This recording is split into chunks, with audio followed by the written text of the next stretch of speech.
گەورەتان کردین. بە بۆنەی یادی 30 ساڵەی دامەزرانی ڕێکخراوی ماڵپارێزی کوردستانەوە پێمان خۆش بوو خەستەخانەی پسپۆڕیەکانی دڵی ماڵان بکەینەوە کە لەلایەن خات و هێرۆ ئیبراهیم ئەحمەدەوە کەیچێکە لە پرۆژە جوانانەی لەلایەن خات و هێرۆ ئیبراهیم ئەحمەدەوە پێشنیار کراوە و گەیشتۆتە ئەنجام. باید ئێستاگەر هەمومان ئەرک بکێشین ساتێک بۆستین بۆ گیانی پاکی شەهیدان.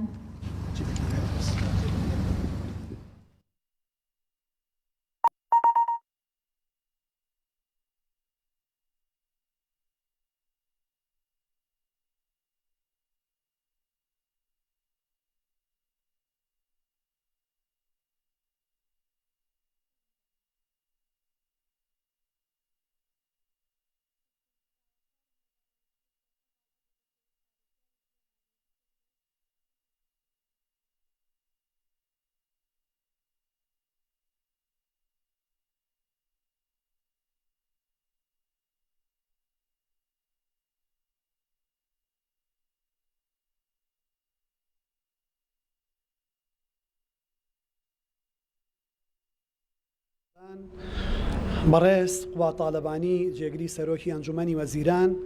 بەڕێز دکتۆر سامان بەرزنجی وەزیری تەندروستی حکوومەتی هەرێمی کوردستان، ئامادەبوانی بەڕێز بە ناوی پارێزگای سلێمانیەوە پیرۆزبایی کردنەوەی ئەم پرۆژە تەندروستیە خزمەتگوزاریە استراتیجیە گرنگەتان لێ یەکەین.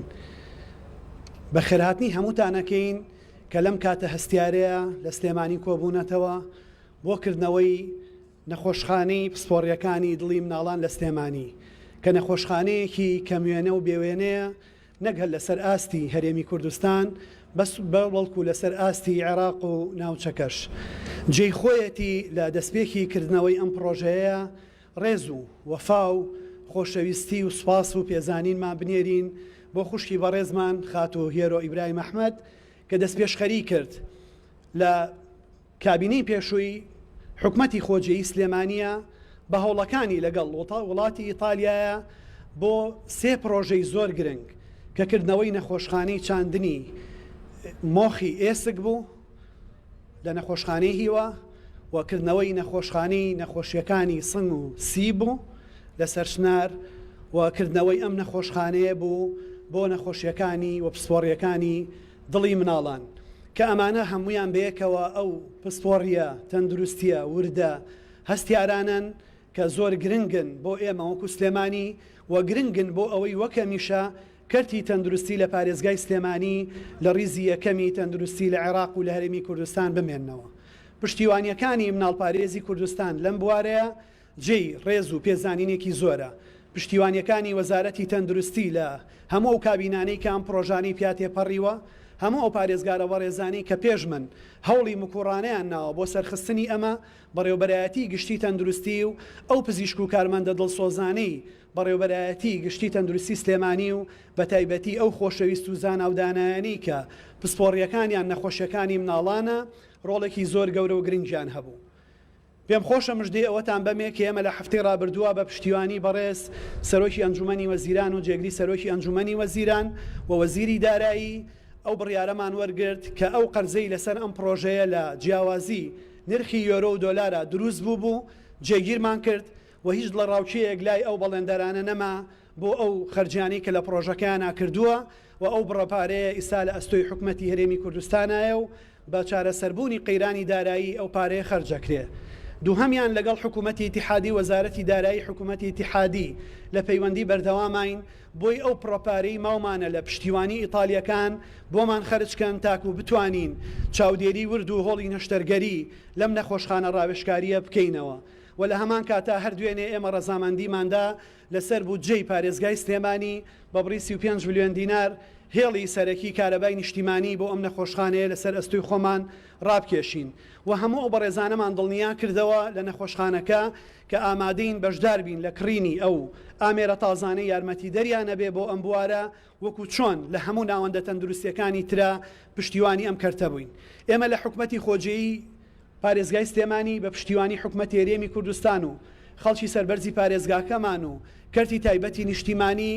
توانیمانە لە ئەولەوێتی کارەکانی خۆمان بایەخی یەکەم بە پەروەردە بە تەندروستی بە ئاو بە کارەبا بە ژینگە بە کەلتور بدەین لە هەموو ئەمانەشی کە بۆم باسکردن سلێمانی توانیوێتی لە ڕیزی یەکەمی هەرێمی کوردستان و عێراقا بمێنێتەوە ئامادەبوونی ئێوەی خۆشەویست لەم کاتەیە و لەم ڕۆژەیە و لەناو گەرمەی بانگەشەی هەڵبژاردنەکانە یارمەتی دەرە بۆی بتوانین ئەم پرۆژانە بکەین ئەمە دەرخەری ئەو ڕاستیەیە کە دروشمی سەرەکی هاوپەیمانی کوردستانە بەیەکەوە بین بەهێزە بین بەیەکەوە بین ئەتوانین بمێنینەوە ئەتوانین گەشە بکەین ئەتوانین بەردەوام بین ئەتوانین ئایندەیەکی باشتر بۆ وڵاتەکەمان زامن بکەین ئەمانە بەڵێنێک نین بۆ دوای هەڵبژاردنەکان کارێکن کە دەرخەری ئەو ڕاستیان بەو ئیرادەیەوە ئێمە ئاچینە هەڵبژاردنەکانەوە کە کەرتی تەندروستی گشتی لەم پارێزگایەدا بایەخێکی گەورەی پێدراوە ئەو چارەسەرانەی لە نەخۆشخانەکانی سلێمانی لە کەرتی گشتی ئەکرێن و بەشی هەرە زۆریان بەبێ بەرامبەر یا بە خەرجێکی زۆر کەم لە بەرامبەر وەرەی ژیرێن بێوێنەیە لە هەموو عێراق و هەرێمی کوردستان و ناوچەکەی ئێمەشە ئەمە پێویستی ڕێزلێگرتنێکی زۆرە بۆ ئەم کەرتە ئێمە دڵنیایەنەکەینەوە کە لەگەڵیان نەبین پشتیوانیان نەبین قەڵایەکە بین لە پشتیانەوە قەلغانێکە بین لە پێشیانەوە بۆی بتوانین بە یەک ئیرادە هەمومان ئەوەی پێویستە بتوانین بیکەین ئەم کارانەی کە ئەمڕۆ لێرە ئەیبینن نمونەیەکە لە خەرمانێکی زۆر و گەورەی کەرتی تەندروستی پارێزگای سلێمانی هەردوێنێ لە نەخۆشخانەی جەمال ئەحمەد ڕەشیدی مناڵان دیسانەوە بەشێکی ترمان کردەوە بۆ هەناسەدانی دەستکرد کە دیسانەوە ئەویش شێوەیەکی تر و وێنەیەکی تری بێوێنەیە عنایی وردمان لە نەخۆشخانەی مناڵان کردەوە و لە مانگەکانی پێشوا بە ئامادەبوونی بەڕێز جێگری سەرۆکی ئەنجومەنی وەزیران و بەڕێز وەزیری تەندروستی چەند بەشێک لە سێکتەرەکانی تری تەندروستی کرانەوە ئەمە تەنیا هەر لە ناوەندی شاری سلێمانیان نییە ئێستا نەخۆشخانەی فریاکەوتنمان لە دووکان بۆ ڕێگای سلێمانی ڕاپەڕین کردوتەوە نەخۆشخانەی فریاکەوتنمان لە شارە زور بۆ ڕێگای سلێمانی کەلار کردوتەوە و بە ئومێدی ئەوەی کە و لێرەش دیسانەوە شوێنێکی گرنگ لەم نەخۆشخانەیە بۆ کۆرۆنا کراوەتەوە کە چاودێری وردی ڕابردوو بووە هەموو ئەمانە بەیەکەوە لەگەڵ کەرتی تایبەتە کە لە سلێمانی توانیوێتی گەشەیەکی باش بکە و بە هیمەتی هەمووتان توانیمانە سلێمانی لە کۆنگرەی نێودەوڵەتی تەندروستی گەشتیاری لە ئوردونە لە سەرەتای ساڵی 2020 پارێزگای سلێمانی خەڵاتی یەکەم لە ناو 48 وڵاتە وەربگرێ کە وڵاتانی وەکو ئەمریکا و بەریتانیا تایە ئەندامن جێی خۆشحاڵیە کە چه حکوومەت چکەرتی تایبەت چه هاوڵاتیان چکەرتی تەندروستی ئێمە ئامادەیەکی لەباری هەیە و ڕێکخراوەکان لە ریزی پێشەوە مناڵپارێزی کوردستان دەست پێشخەر بووە لەم سێکتەرانە کار بکە پاراستنی تەندروستی مناڵەکانمان پاراستنی ئایندەی نیشتیمانەکەمانە پاراستنی ئایندەیەکی ڕۆشنترە بۆ وڵاتەکەمان ئومێ دەکەم ئەم پرۆژانە بەردەوام بن کوردستان بەردەوام بێ ئیرادەی نیشتیمانی ئێمە یەکگرتوو بێ بە پتەوی بتوانین کار بکەین بۆ ئەوەی باشە ئەوەی چاکە بۆ هاوڵاتیەکانمانی بکەین ئێوەی بەڕێز و خۆشەویستی ژارێکی تر سەرچاومان هاتن شاد و سەربەرز و سەرکەوتوو بن.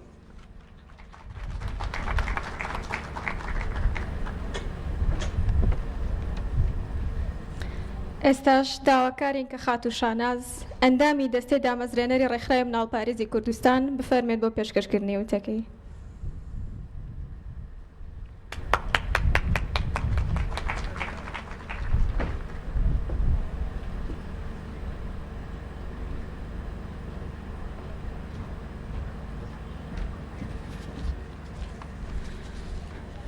زۆر سپاس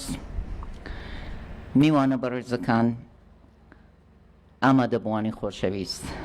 ئەم کاتە و هەموو کاتێکتان شاد بەخێر بێن بۆ مەراسیمی کردنەوەی نەخۆشخانەی دڵی مناڵان لە سلێمانی خۆشحاڵم کە ئەمڕۆ هەمومان لێرەین بۆ کردنەوەی ئەم نەخۆشخانەی ئەو نەخۆشخانەی کە چەندین ساڵە ئەم شارە و مناڵان و خۆمان چاوەڕوانیەکەین پێشەوەی بچمە بە سەرباسی نەخۆشخانەکە ئەمەوێ لە دڵەوە پیرۆزبایی لە هەر هەموو کەسێ بکەم لەم کوردستانە بە بۆنەی یادی 30 ساڵەی دامەزرانی مناڵپارێزی کوردستانەوە و دەستی ماندووی یەکەیەکەی ئەو سافە دڵسۆزەی بۆ بشم و سەری ڕێزیان بۆ دانەوێنم بەڕێزان لەگەڵ بوونی چەندین بربەست و ئەو بارەنا لەبارەی کە ساڵانی پێشوو گەلەکەمانی تیاتێپەڕی لە تەنگەشەی ئابووری و شەڕی داعش و چەندین بربەستی تر و بە تایبەتیش ئەو ڕۆتینە بێزارکەرانە توانرا دوای هەوڵ و ماندووبوونێکی زۆر ئەم نەخۆشخانەیە بکرێتەوە لە ڕۆژێکی تایبەتی وەک ئەمڕۆیە کە یادی سی ساڵەی خزمەتی بەردەوام بە گەنج و مناڵی ئەم وڵاتەیە لەلایەن ناوپارێزەوە. بەڕێزان، بوونی نەخۆشخانەیەکی تایبەت بە نەخۆشیەکانی دڵی مناڵان پێویستێکی سەردەمیانە و خزمەتێکی گەورەیە بە مناڵانی کوردستان و عێراق و ناوچەکە کە لە چەند ساڵی داهاتووە گرنگی ئەم نەخۆشخانەیە زیاتر ڕوون ئەبێتەوە لای هەمووان. بەپێی ئەو داتانەی کە لە بەردەستایە تەنیا لە مناڵپارێزی لە ڕێکخراوی مناڵپارێزی کوردستانە 4712 کەیسی مناڵ تۆمار کراوە کە تایبەتن بە نەخۆشیەکانی دڵ کە بە پێی توانە مناڵپارێز توانیوێتی هاوکاری زۆربەی ئەو مناڵانە بکات یا لە دەرەوە چارەسەر بکرێن و یاخود لە ناوەوەی کوردستان. بۆیە ئەم نەخۆشخانەیە هیوای هەزارەها مناڵ و خەونی هەزارەها خانەوادەیە هەوڵی ڕزگارکردنی جگەرکۆشەکانیان ئەدەن. هەر کاتێک باسی ئەم نەخۆشخانەیەکەین ناتوانین کە باسی دادە نەکەین کە بە هەوڵ و هیممەت و سووربوونی لەسەر ئەم پرۆژەیە توانرا پرۆژەکە تەواو بێت. لە بیرمان نەچێت لەبەر ئەوەی هەر لە سەرەتاوە هەر لە بیرۆکەکەوە کە بیری لێ کردەوە و هەوڵی ئەوەیدا کە لەگەڵ ئیتالیەکانە بیر لەوە بکەنەوە لە باتی ئەوەی ئەو هەموو مناڵە بێتە دەرەوەی کوردستان بەو هەموو زەحمەتی و خەرجی و دابینکردنی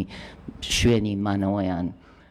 بیریان لەوە کردەوە کە بۆ ناکرێ خەستەخانەکە لە خودی ئەم شارەیە دروست بکرێ بۆیان.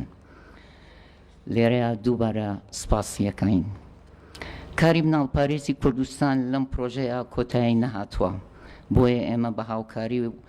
بە هاوکاری بەڕێوەبەرایەتی گشتی تەندروستی سلێمانی ئەم نەخۆشخانەیە بەڕێوە ئەبین بۆ زیاتر خزمەتکردنی مناڵان و هەروەها بەرەو پێشبردن و فراوانکردنی ئەین. من لێرەوە زۆر سپاسی کاک دکتۆرەکەم کە ئەو مژدە خۆشەی لەم ڕۆژەیە یاینێ لەو نیگەرانی و لەو قەلقیە ڕزگاری کردین. بەڕێزان، خەونیکردنەوەی ئەم نەخۆشخانەیە هاتەدی بە هەوڵ و ماندووبوونی مناڵپارێز و کەرتی تەندروستی و حکوومەتی هەرێمی کوردستان و چەندین کەس و لایەنی خێرخواز. بەڵام بۆ بەردەوام بوونی پێویستمان بە هەوڵ و ماندووبوونی هەموو لایەکە بێت. بۆیە با هەمومان بەردەوام بین لە خزمەتکردنی ئەم نەخۆشخانەیە و هەزاران مناڵی ئەم وڵاتە لە بێهیوای ڕزگار بکەین. هەروەها ئەمەوێت لێرەوە زۆر سپاسی نەخۆشخانە و سەنتەرەکانی کەرتی تەندروستی بکەین کە هەمیشە هاوکارمان بوون لە چارەسەرکردن و نەشتەرگەری تایبەت بە دڵی مناڵان. یەکێک لە گرنگی ئەم نەخۆشخانەیە ئەوەیە کە بەڕاستی لە کاتێکە کە ڕوبەڕووی ئەو هەموو مناڵە ئەبووینەوە کە تووشی نەخۆشی دڵهات بوون، زۆر زەحمەت بوو، نەئەکراد نە لە خەستەخانەی مناڵپارێزە نە لە خەستەخانەی مناڵانە و نە لە خەستەخانەی دڵی گەورەکانە شوێنی ئەو مناڵانە بکرێتەوە. بۆیە تایبەتمەندیەکی زۆری هەیە ئەم نەخۆشخانەیە. لە کۆتاییە ئەمەوێت سپاسی بێپایانی هەموو ئەو کەسولایەنانە بکەم کە هاوکار بوون لە بنیاتنانی ئەم پرۆژە گرنگە و بە تایبەتی سپاسی مام و دادە و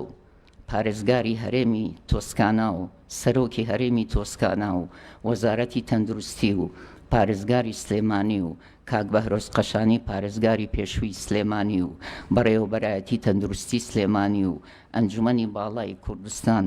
بۆ پسپۆریە پزیشکیەکان و کاک حاجی سعدی کۆڵک و کۆمپانیای سەمنز و نەخۆشخانەی ئانەمەیەر و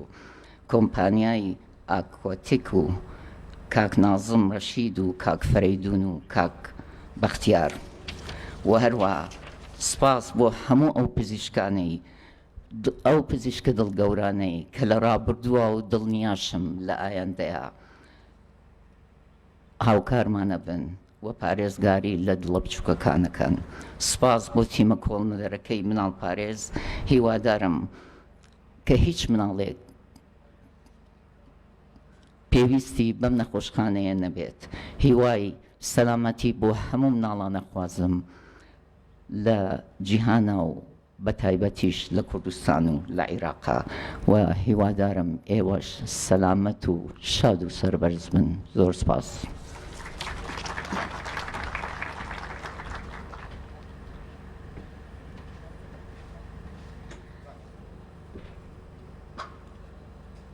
ئێستش داوا لە بەڕێز دکتۆر سامان بەرزنجیەکەین ئەرێک بکێشێت و وتەیەکمان پێشکەشکات.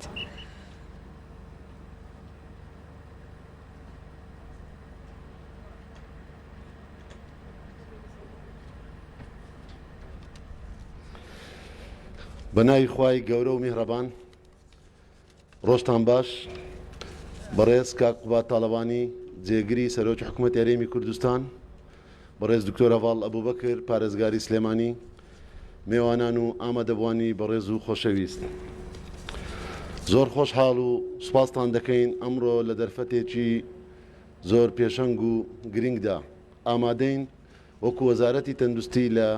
کردنەوەی پرۆژەیەکی یەکجار گرنگ و پرۆژەیەکی خزمەتگوزاری بە چینێکی زۆر گرنگی کۆمەلگا کە ئەویش خزمەتگوزاری چارەسەرکردنی نەخۆشیەکانی منداڵان و نەشتەرگەری دڵی منداڵانە. پیرۆزبایی لە خوشک و برایان و هەموو هاوڵاتیانی سنووری پارێزگای سلێمانی و هەروەها هەرێمی کوردستان دەکەین بۆ کردنەوەی نەخۆشخانەیەشتر کە نەخۆشخانەی پسپۆڕی نەخۆشیەکانی دڵی منداڵانە. خۆشحاڵین کە ئەمڕۆکە دەبینین ڕۆژ بە ڕۆژ ژێرخانی تەندروستی و ژێرخانی پزیشکی بۆ بوارەکانی خۆپارێزی و بۆ بوارەکانی چارەسەری لە هەرێمی کوردستاندا بە فراوانیدا تێدەپەڕێت. ڕۆژ بە ڕۆژ بە زیادکردنی ژمارەی قەرەوێلەکان و فراوانکردنی نەخۆشخانە و داوام دەستگا تەندروستیەکان و هەروەها زیادکردنی ژمارەی هۆڵەکانی نەشتەرگەری و دابینکردنی زیاتر و نوێکردنەوە و دانانی ئامێرە پزیشکیەکان و هەروەها زیادکردنی خزمەتگوزاریەکانە. هاوکاتە لەگەڵەوەی کە هەرێمی کوردستان ڕوبەڕووی قەیرانێکی گەورەی دارایی بووە، بەڵام وەزارەتی تەندروستی و بە هەماهەنگی لەگەڵ هەموو بەڕێوەبەرایەتە گشتەکانی تەندروستی و بە هیمەتی پزیشکان و کارمەندانی تەندروستی و فەرمانبەرانی کەرتی تەندروستی بە تایبەتیش لە ڕوبەڕووبوونەوەی نەخۆشی کۆڕۆنا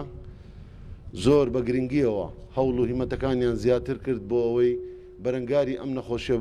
پەتایە جیهانیە بنەوە. لە هەمان کاتدا بەرنامەکانی کابینەی نوێمی حکوومەتی هەرێمی کوردستان بە تایبەتی لەژێر ڕۆشنایی هێڵە گشتەکانی کارنامەی کابینەی نوێمی حکوومەتی هەرێمی کوردستان و پلانی کاری وەزارەتی تەندروستی زۆر بە گرنگیەوە دەڕوانێتە کەرتی تەندروستی و خزمەتگوزاری، بە تایبەتی دابینکردنی ژێرخانێکی باش و دابینکردنی خزمەتگوزاری هاوسەنگ بۆ هاوڵاتیانی هەرێمی کوردستان و باشترکردنی کەرتی تەندروستی گشتی. بەمەش هەر لە سەرەتای دەست بەکاربوونی کابینەی نوێمی حکوومەتی هەرێمی کوردستانەوە هەوڵدراوە بۆ تەواوکردنی پرۆژەکانی کە ڕاوەستاوە، هەروەها فراوانکردنی ئەو پرۆژانەی کە شوێنی پێویست و گەیاندنی خزمەتگوزاریەکان زیاتر بۆ دەرەوەی شار و قەزا و ناحیەکانیش. بۆیە لە ئێستادا دەبینین یەکێک لە پسپۆڕی هەرە گرنگەکان پسپۆڕی چارەسەرکردنی نەخۆشیەکانی دڵە کە هەمومان دەزانین نەخۆشیەکانی کۆئەندامی سوڕان و دڵ بە هۆکاری یەکەمی مردنە لە جیهاندا. لە هەرێمی کوردستان جێگای دەستخۆشی و سوپاسە کە هەموو سەنتەرەکانی دڵ لە هەرێمی کوردستان خزمەتگوزاریەکی باش پێشکەش دەکەن و ئەوەی ئەمڕۆژ تایبەتە بە پسپۆڕیەکی ورد بە دڵی منداڵان. بۆیە لێرەوە سوپاس و دەستخۆشی بۆ منداڵ پارێزانی کوردستان دەکەین، بۆ تیم و ئەنجومەنی بەڕێوەبردنی منداڵ پارێزانی کوردستان و سوپاسێکی بێپایان بۆ پارێزگای سلێمانی بۆ بەدواداچوون و سەرپەرشتیکردن و ئیحالەکردن و پاڵپشتیەکانی پرۆژەکان خزمەتگوزاریەکان لە کەرتی تەندروستی، هەروەها سوپاسێکی بێپایان و گەرمی بەڕێوەبەرایەتی گشتی تەندروستی سلێمانی دەکەین لە خودی بەڕێز بەڕێوەبەری گشتی تەندروستی سلێمانی و تیمی ئەندازە و تیمی سەرپەرشتیارانی ئەندازیاری و خزمەتگوزاری لە بەڕێوەبەرایەتی گشتی تەندروستی سلێمانی کە بەردەوام لە ئیدامەدان و بە دواداچوونی پرۆژەکانن تا دەگاتە ڕۆژی خزمەتکردن بە نەخۆش. لە هەرێمی کوردستاندا ساڵانە زیاتر لە 25,000 قەستەڕەی دڵ دەکرێت کە جێگەی خۆشحاڵی ئێستا لە هەرێمی کوردستاندا لە هەموو سنتەرەکانی دڵ پرۆژەی PCI واتە چارەسەرکردنی دڵ بە ڕێگای تەداخلکردن بە قەستەرە و دانانی شەبەکە و باڵۆن لە ماوەی کەمتر لە 6 کاتژمێردرا بۆ ئەو حالەتانەی کە پێویستە. ئەمە پرۆژەیەکە لە نەتیجەدا گرنگی بە کەمکردنەوەی ڕێژەی مردن و کەمکردنەوەی پەککەوتن دەدا کە 25,000 حالەتی زیاتر لە 25,000 حالەتی قەستەرە و شەبەکە و باڵۆن لە هەرێمی کوردستاندا بە بەردەوام 24 کاتژمێری شەو و ڕۆژ ئەنجام دەدرێت و بەردەوام هەوڵی ئیدامەکردن و نوێکردنەوەی ئامێرەکانی قەستەرەی دڵ لە سنتەرەکانی دڵ دەدرێت. هەروەها زیاتر لە 7,000 نەشتەرگەری زۆر گەورە و نەشتەرگەری تایبەت ئەنجام دەدرێت کە لە نێویاندا نەشتەرگەری منداڵان کە ساڵانە نزیکەی 250 نەشتەرگەری تایبەتی زۆر بچووک و ورد ئەنجام دەدرێت بۆ منداڵان کە ڕەنگە ساڵانێکی زوو نەخۆش دەبواە ڕوو لە دەرەوەی وڵات و لە وڵاتانی ئەوروپا بکە بۆ ئەنجامدانی ئەم نەشتەرگەریە. کردنەوەی ئەم نەخۆشخانەی ئەمڕۆ لەسەر ئەم بنەمایە بووە کە کەمترین دەرچوونی نەخۆش و کەمکردنەوەی ئەو ڕۆتینەوە و زوو گەیاندنی ئەم خزمەتگوزاریە چارەسەریانەیە. هاتنی تیمەکانی بیانی و ئەنجامدانی ئەم نەشتەرگەریانە و هەروەها وەرگرتنی شارەزایی و تواناکانی زانستی لە تیمەکانی وڵاتانی ڕۆژئاوا و پێشکەوت و ئەمە گرنگیەکی تایبەتە لە هەموو سنتەرەکانی دڵ لە هەرێمی کوردستاندا کە بەردەوام جێگای دەستخۆشی و سوپاسی بەڕێوەبەرایەتی نەخۆشخانەکانی سنتەری دڵ و هەروەها تیمی پزیشکانە لەگەڵ زیادبوونی ژێرخانی مرۆیی لە بواری پسپۆڕی سنتەری دڵ هەم لە بواری ئەنجامدانی قەستەرە و شەبەکە و باڵۆن و بواری هەناوی دڵ هەروها لە بواری نەشتەرگەری دڵیش بە سوپاسەوە کە زیادبوونی ئەم پسپۆریانە لێرەوە سوپاسی ئەنجومەنی کوردستان بۆ پسپۆریە پزیشکیەکان دەکەین کە بەردەوام ساڵانە و کار ئاسانیمان بۆ ئەم بوارە بۆ زیادکردنی پسپۆریە وردەکان لەم بوارەدا. بەڕێزان هەروەک دەزانن ئێستا نەک جگە لە سنتەری دڵ و جگە لە خزمەتگوزاریەکان ئێمە وەکو وەزارەتی تەندروستی بەردەوامین لەوەی کە بتوانین ئەو خزمەتگوزاریانەی کە لە ناو شارەکاندا هەیە و لە هەرێمی کوردستاندا فراوانی بکەین بەرەو قەزا و ناحیە و دەرەوەی شارەکان بکەین بۆی کەمترین ڕۆتین و کەمترین ئیحالەکردنی نەخۆش بمێنێ. هەر بۆیە بە خۆشحالیەوە دەمەوێت ئەمە ڕابگەینم کە لە ماوەی ڕۆژانی ڕابردوو بە سوپاسەوە سەرۆکایەتی ئەنجومەنی وەزیران ڕەزامەندی دەربڕی لەسەر دابینکردنی ئامێری سیتسکان بۆ قەزای کەلار لە ئیدارەی سربەخۆی گەرمیان. هەروەها ئێستا چەندین پرۆژە لە دەڤەری ڕاپەڕین وەکو دروستکردنی سنتەری شێرپەنجەی مەمک و هەروەها پرۆژەی داهاتوومان پرۆژەیەکە کە ئێستا لە پرۆسەی ئیحالەکردنە بۆ دروستکردنی هەمان سنتەری شێرپەنجە لە ناو پارێزگای هەڵەبجەی شەهید هەروەها ئەنجامدانی چەندین خزمەتگوزاری دیکەیە وەکو دروستکردنی نەخۆشخانەی ئامێدی لە قەزای ئامێدی و شیلاتزێ هەروەها دروستکردنی سنتەری سەندەری چارەسەری بە تیشک ئەوەی کە ناسراوە بە لێزەر بۆ نەخۆشانی شێرپەنجە لە شاری دهۆکی خۆشەویست بۆ ئەوەی جارێکتر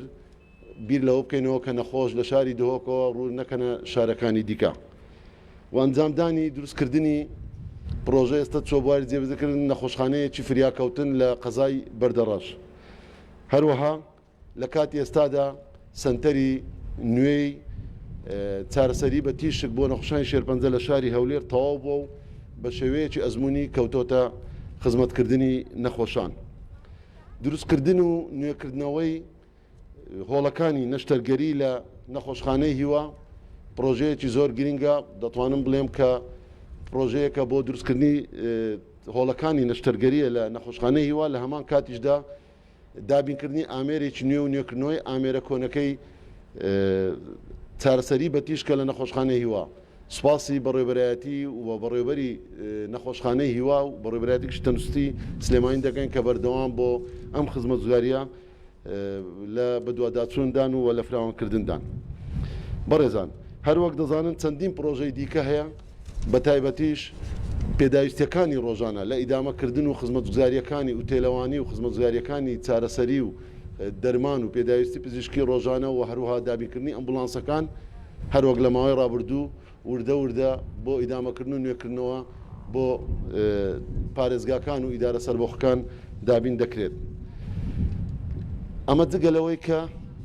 لە ماوەی ڕابردوودا یەکێک لە کێشە گرنگەکان ئەو ئامێرە استراتیزی و گەورانە بوون کە خزمەتێکی گەورە پێشکەش دەکەن وەکو ئامێرەکانی باسم کرد قەستەڕەی دڵە چارەسەری تیشکە ئێمارا و سیتیسکان و چەندین ئامێری خزمەتگوزاری هەیە.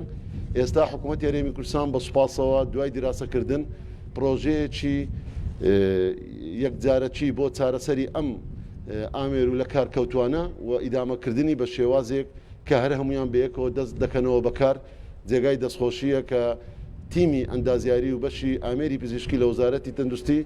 تەواوکردنی ئەم دیراسەتەوە لە ئایندەیەکی نزیکتا دەکەوێتە بواری جێبەجێکردن. من دەمەوێت لێرەوە سوپاسی حکوومەت یاریێمی کوردستان سەرۆکایەتی ئەنجومەنی وەزیران و خودی بەڕێز جەنابی سەرۆکی حکوومەت یاریێمی کوردستان کاک مەسرور بارزانی و بەڕێز جەنابی جێگری سەرۆکی حکوومەت یاریێمی کوردستان بکەین کە پاڵپشتی و پشتگیریان بۆ کەرتی تەندروستی بەردەوامە ڕۆژانە بە دوواداچوون و پشتگیریەکانیان جێگای بەردەوامبوونی ئەو خزمەت گوزاریە زۆرە بوو. هەمومان دەزانین وێڕای ئەم خزمەتە ڕۆژانە زیاد دەبێت و فراوان دەبێت و بە تایبەتیش لەگەڵ بوونی ئەم ژمارە زۆرەی ئاوارە و پەناهەندە لە هەرێمی کوردستان و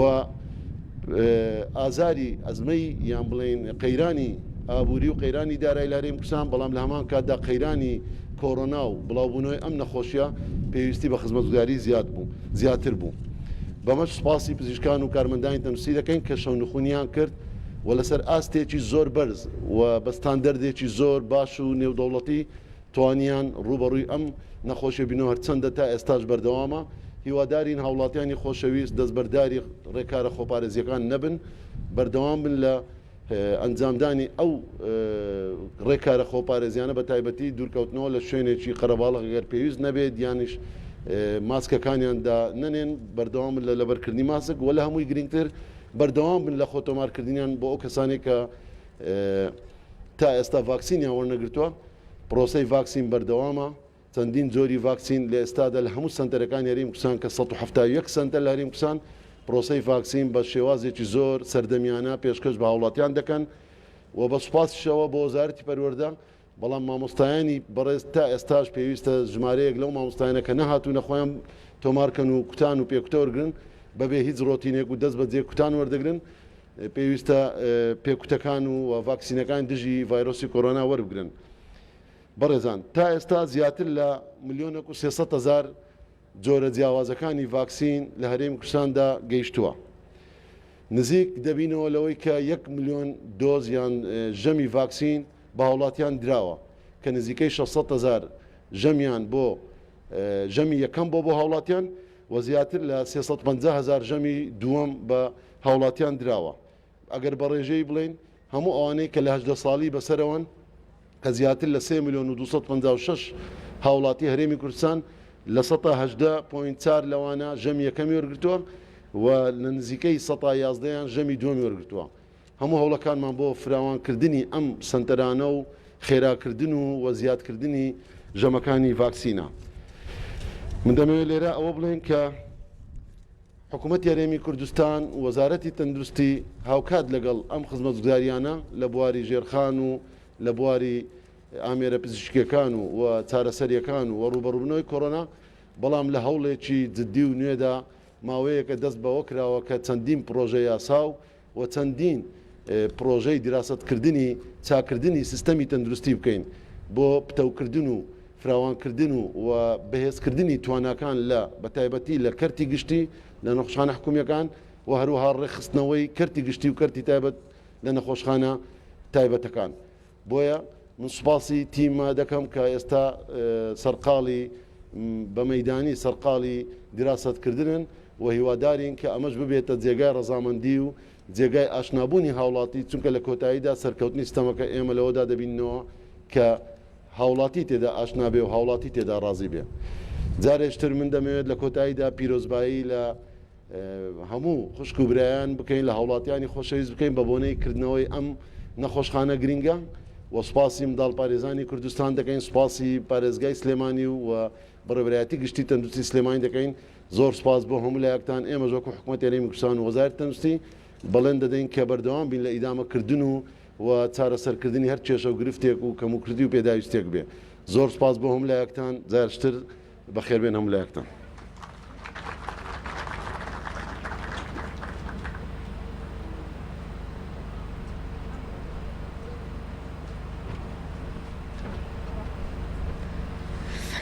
لە کۆتاییە پێمان خۆشە بانگێشتان بکەین لەگەڵ دکتۆر ئاسە و شلێرخان بەشەکانی نەخۆشخانەکە بەسەر بکەنە و لە نزیکەوە بەشەکانی ببێنن. بەڵام بۆ ڕەچاوکردنی ڕێکارەکانی خۆپارێزی وا پێمان باش بوو کە سەرەتا تەنها ڕیزی یەکەم بفەرمونون و خەستەخانەکە ببینن لە نزیکەوە.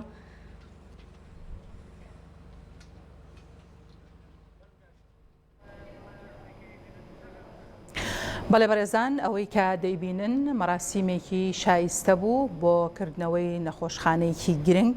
لە ناو سنتەری شاری سلێمانیدا کە نەخۆشخانەیەکی تایبەتە بە نەخۆشیەکانی دڵی منداڵان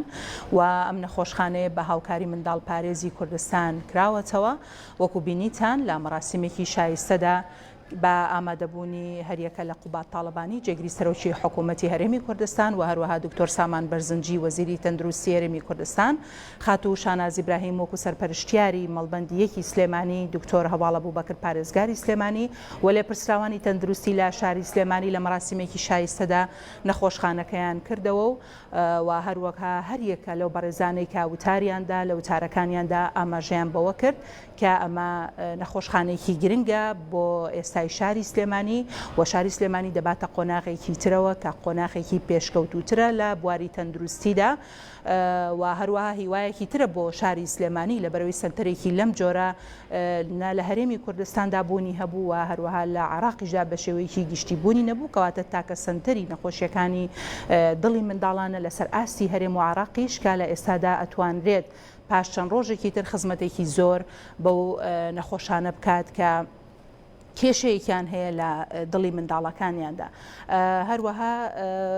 ئاماژەیان بەوە کرد کە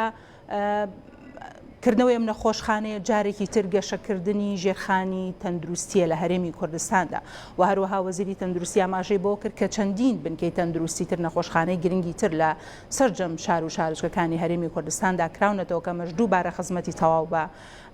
هاوڵاتیانی هەرێمی کوردستان و بە شێوەیەکی گشتیش عێراق دەگەێنێت کە هەروەها ئەم کردەوەی ئەم سنتەرش لە ئێستادا بۆ شاری سلێمانی گرنگە بۆ ئەو کەسانە گرنگە کە بەدەست نەخۆشیەکانی دڵی منداڵەوە دەناڵێنن کە پێشتر بۆ چارەسەرکردن سەردانی دەرەوەی وڵاتیان دەکرد و تێچوویەکی زۆری تێئەچوو و داهاتێکی زۆریان دەبردە دەرەوەی وڵات بەڵام لە ئێستادا هەموو ئەم شتانە کۆتاییان پێهاتۆ و کەسانە دەتوانن لە ناو شاری سلێمانیدا لە نەخۆشخانەیەکی شایستەدا چارەسەری منداڵەکانیان بکەن و هەروەها مانگانەش تیمی تایبەت سەردانی ئەم نەخۆشخانەیە دەکات کە لە دەرەوەی وڵاتەوە دێن و تیمی زۆر پسپۆڕن و دەتوانن پشکنین بۆ منداڵەکان بکەن لەسەر ئاستێکی پێشکەوتوو و هەروەها قەستەرەی دڵی منداڵ کە ئەمە نەخۆشخانەیەکی با بڵێن نەخۆشیەکی قورس بوو پێشتر لە هەرێمی کوردستاندا ئەم پشکنینە نەدەکرا بەڵام ئێستا لەم سنتەرەدا ئەنجام دەدرێت و لە ئێستاشدا لە مەراسیمەکەدا بەرپرسانی تەندروستی و هەروەها بەڕێز قوبات تاڵبانی و بەرپرسانی تر سەردانی